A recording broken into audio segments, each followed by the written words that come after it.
Bonjour and welcome viewers and students to Let's Speak French, Parlons Français. These lessons on basic French are short and easy, and if you follow the program regularly, I can assure you that very soon you will be able to understand French quite easily. The previous session focused on the negative form of the compound past tense. In today's class, we will focus on the pronoun "e", which is used for indicating a location. This lesson has been divided into 3 sections. In the first section, I will read out a French text where the pronoun "e" occurs several times.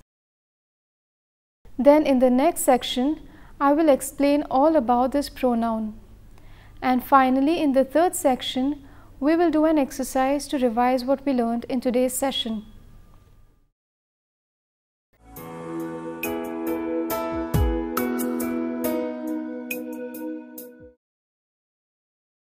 We'll begin the lesson with the French text. This text consists of a dialogue that takes place between 2 friends who happen to meet on the road. Salut Stéphane, pourquoi tu es debout devant la porte? J'y suis debout parce que j'allais sonner. Je passais devant ta maison et j'ai pensé venir te voir. Allez, entre. Tu vas à l'exposition de peinture cet après-midi? Peut-être, si j'ai le temps. Pourquoi tu veux y aller? Non, j'ai déjà vu l'exposition. Elle est formidable. Tu dois emmener Rosalie. Elle s'intéresse beaucoup à l'art. C'est vrai, elle s'y intéresse énormément. Inès, que fais-tu ce soir? Fred, Rosalie et moi, on va au restaurant. Mais vous ne pouvez pas y aller. Camille est malade. Quoi? Qu'est-ce que tu racontes? Elle souffre de migraine. Je lui ai conduit au médecin ce matin. Il lui a dit de bien se reposer. Où est-elle maintenant? À la maison? Non, chez sa sœur. Elle a décidé d'y aller car son quartier est trop bruyant et elle n'arrive pas à dormir. Ah, d'accord. Camille va guérir vite parce que Rosalie va prendre soin d'elle. So this was a short text where the pronoun "e" has been used several times.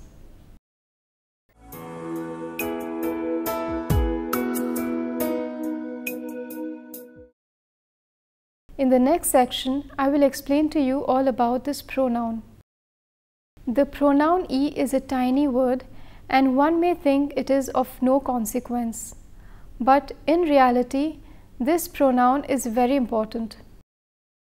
As we all know, a noun or a nominal group can be replaced with a pronoun in order to avoid repetition. "E" is a pronoun and it works in the same way. In French, this pronoun "e" serves 2 different purposes.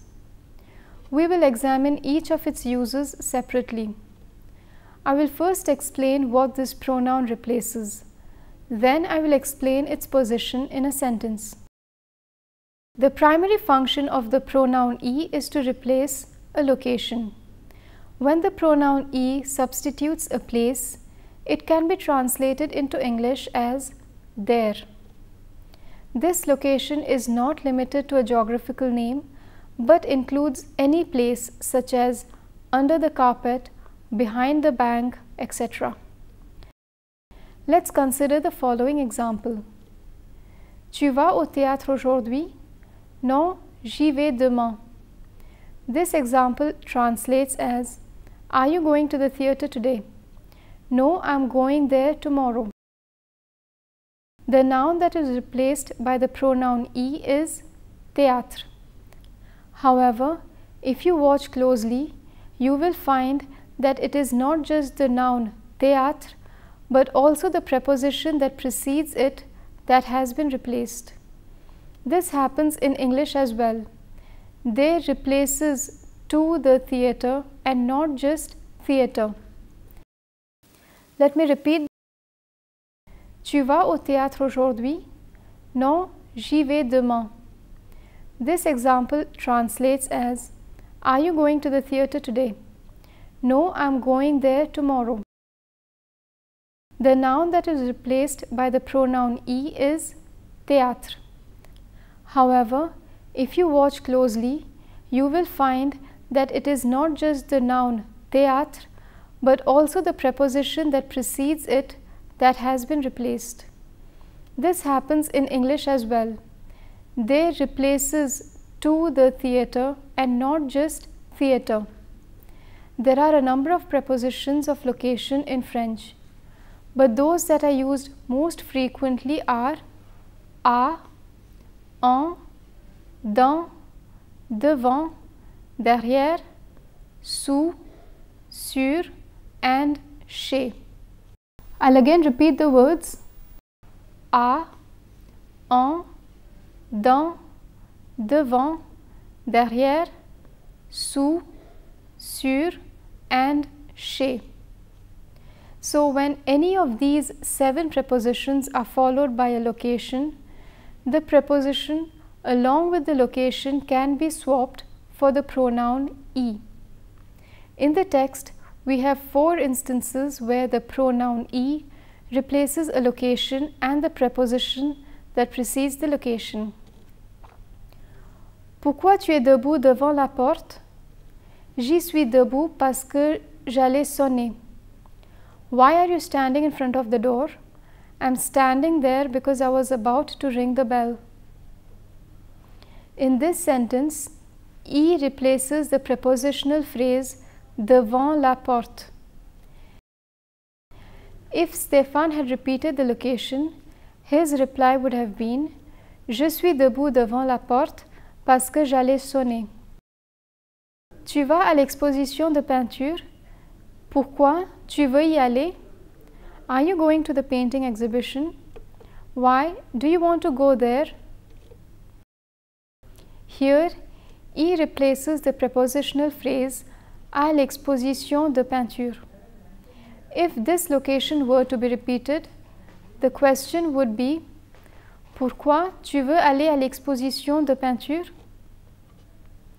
On va au restaurant, mais vous ne pouvez pas y aller. We are going to the restaurant, but you can't go there.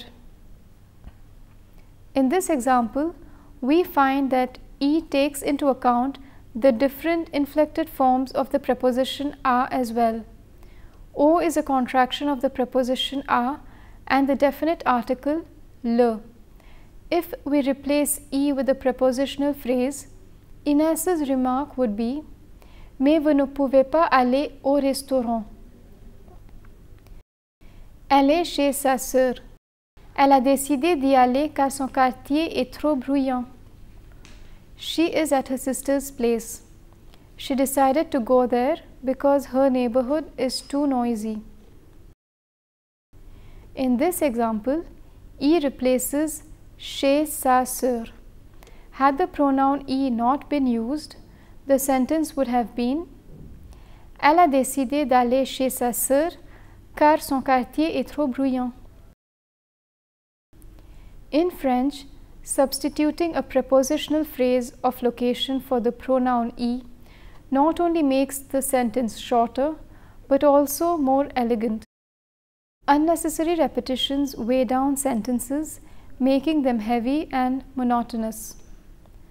Before we examine the second use of the pronoun E, let me bring to your attention the position of this pronoun when it replaces a prepositional phrase of location. In all 4 examples, the pronoun E is placed before the verb. To illustrate it better, let us consider one sentence and examine all possible positions of the pronoun E. Let's examine the following sentence. Nous travaillons à la banque.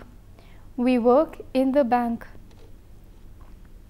If the sentence has just one verb, E is always placed before the verb.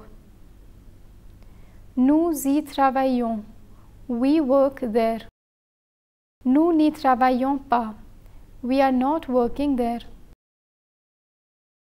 If the sentence is in a compound tense, such as the compound past tense, then the pronoun y precedes the auxiliary verb. Nous y avons travaillé. We worked there.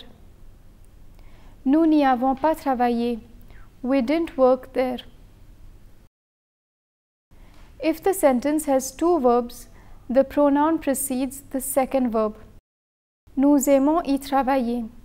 We like to work there. Nous n'aimons pas y travailler. We don't like to work there. Since the letter Y is considered as a semi-vowel, the phenomenon of elision must be observed in certain cases.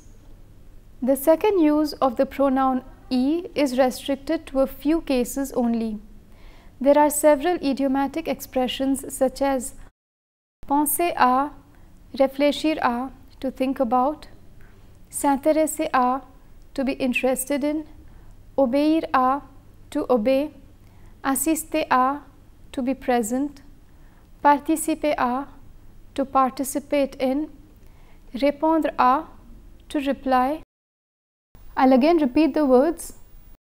Penser à, réfléchir à, to think about, s'intéresser à, to be interested in, obéir à, to obey, assister à, to be present, participer à, to participate in, répondre à, to reply, where the preposition à does not indicate a position nor a movement towards a location.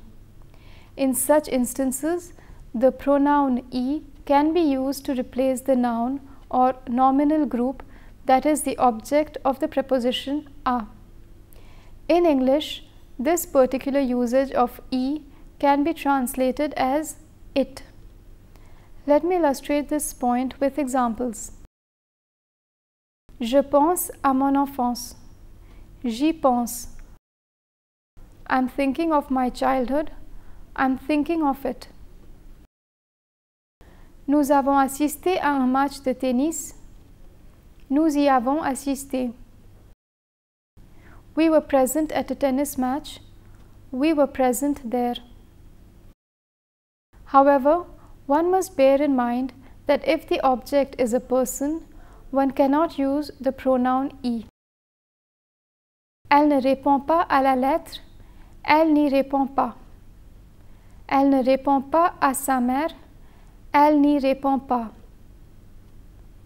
In the text, we have an example of the pronoun y replacing an idiomatic expression. Elle s'intéresse beaucoup à l'art. C'est vrai, elle s'y intéresse énormément. She is very interested in art. Right, she is tremendously interested in art. In this example, y replaces à l'art, which is the object of the idiomatic expression s'intéresser à. If Stéphane had repeated the object, his remark would have been elle s'intéresse énormément à l'art. The rule regarding the position of the pronoun is the same. Before we proceed to the next section, let me summarize the lesson. The pronoun y serves two purposes. One, where it replaces a prepositional phrase that indicates a location. In this case, it can be translated as there. And the other use of the pronoun y is when it replaces the noun or nominal group that is the object of the preposition à in certain idiomatic expressions. In such situations, y can be translated as it. Although the pronoun has two different meanings, the rule regarding its position within a sentence is the same. If the sentence has just one verb, y is always placed before the verb. Cette année, nous y participons. This year, we are participating in it. Cette année, nous n'y participons pas. This year, we are not participating in it. If the sentence is in a compound tense, such as the compound past tense, then the pronoun y precedes the auxiliary verb. L'année dernière, nous y avons participé. Last year, we participated in it. L'année dernière, nous n'y avons pas participé. Last year, we didn't participate in it. If the sentence has two verbs, the pronoun precedes the second verb. Nous voulons y participer. We would like to participate in it. Nous ne voulons pas y participer. We do not wish to participate in it.